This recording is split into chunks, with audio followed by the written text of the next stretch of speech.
Hi Holy Trinity, my name's Hannah and today I'm bringing the devotion for today. So we're looking at Luke chapter 4 from verses 16 to 30 if you want to read along with us. And then we're going to dive into what we can take from this.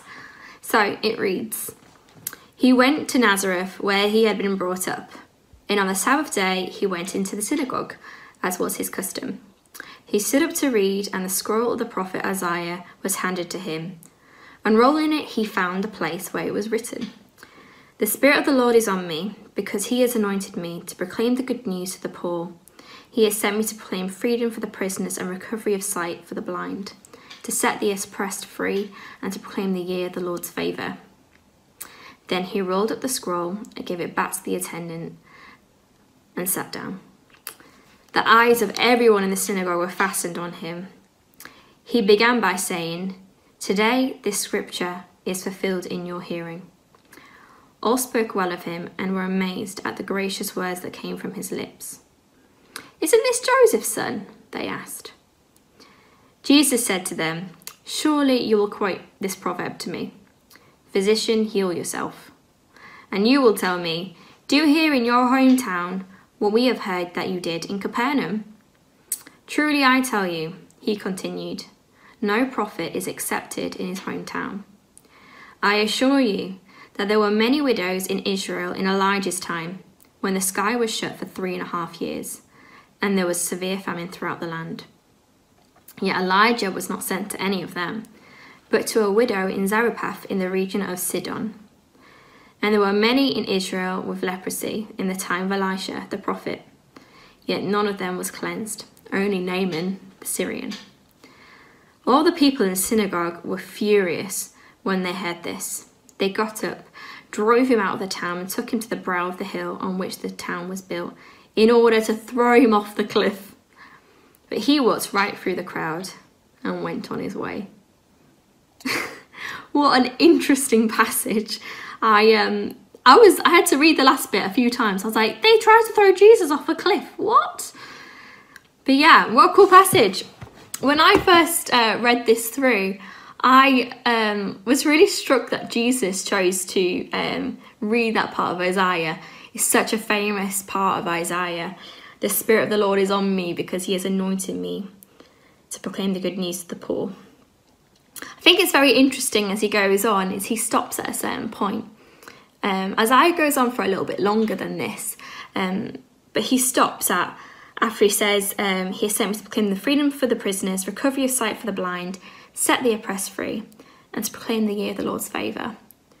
Then he gave the scroll back and he sat down and said, "Today this scripture is fulfilled in your hearing." Which I thought was so interesting that he chose to stop there. So I read on in Isaiah. The next verse after what he says is, "To proclaim the year of the Lord's favour and the day of vengeance of our God, and to comfort all who mourn." Now Isaiah sets out kind of what the Messiah is going to come and do. And what Jesus was essentially trying to communicate to these people is, this first bit of Isaiah has already been fulfilled through me. The second bit, some say, is his second coming, which is really interesting. The day of the Lord's vengeance could be equivalent of the judgment day when Jesus comes back. But he was saying the first part is fulfilled through me becoming to earth. And what he was essentially saying was, he's the Messiah. Very interesting. But then people know Jesus. This is his hometown. They'd probably seen him in the synagogue growing up. We all know there's been some famous times where Jesus has been in the synagogue when he was a child. Some of them, when they heard that, they didn't really take it on board. Instead, they were like, "Isn't this Joseph's son?" And other people, Jesus could discern that they'd just come because they'd heard that Jesus did all these things in Capernaum, heal the sick and see these miracles, and they wanted that. And there was kind of this sense of entitlement amongst the people in Nazareth, because Jesus was from their city, and so therefore they belonged to them.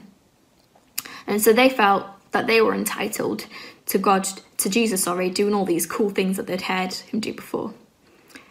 But very interestingly, Jesus goes on to talk about two people who were in fact Gentile. And in that culture, Gentiles were seen as unclean. They weren't seen as people who were worthy of the same things as Jews were. So when he says, you know, Elijah could have been sent to any widow, and lots of widows who weren't Gentile, but then God chose to send him to a widow who was a Gentile. And not only was she a Gentile, but God blessed that home, and Elijah was able to be fed through that Gentile, through that woman, and she came to know Jesus and came to know God through that. And then Elisha, he could have been sent to any person with leprosy, but he sent him to Naaman the Syrian, again a Gentile. So what can we take from this? What was Jesus trying to say? Well, I think Jesus was trying to give these people some good news and some bad news, I guess, for them. The good news was, hi, I'm Jesus and I've come to fulfill what Isaiah said, I am the Messiah. But the bad news is he was quoting scripture to them and revealing that actually God's heart isn't just for the Jews, it's for the Jews and the Gentiles. And he not only wants to see God move in their lives, but also the lives of those who are Gentiles. And the people did not respond well to that. In fact, they tried to throw Jesus off a cliff. They refused to sit and listen and understand what Jesus was trying to say. Instead, they let that entitlement cause them to not understand what Jesus was trying to say. And they rejected Jesus because of that. So what can we take from that as Christians in today's society? Well, I think there's a few things, there may be two things that we can think about from there. So how many of us do you think as Christians sometimes get this sense of entitlement? That as Christians, we are entitled to God more so than other people who are not Christians.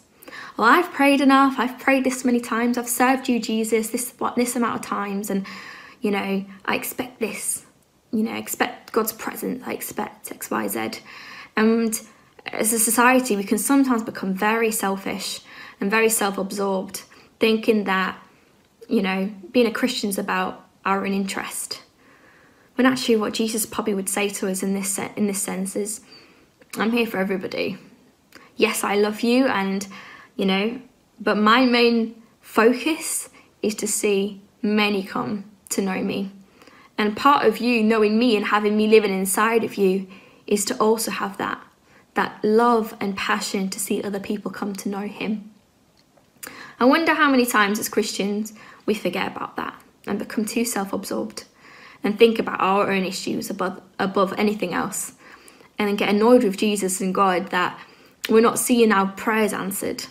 When actually, I think Jesus would say to that, yes, I hear what you're saying and I'm here for you and I want to meet you where you are, but also it's not always about us. It's about serving the kingdom, and what is part of the kingdom is to see many people who are prisoners, who are the poor, who are the blind, who are oppressed, to see them free, saved, healed, restored.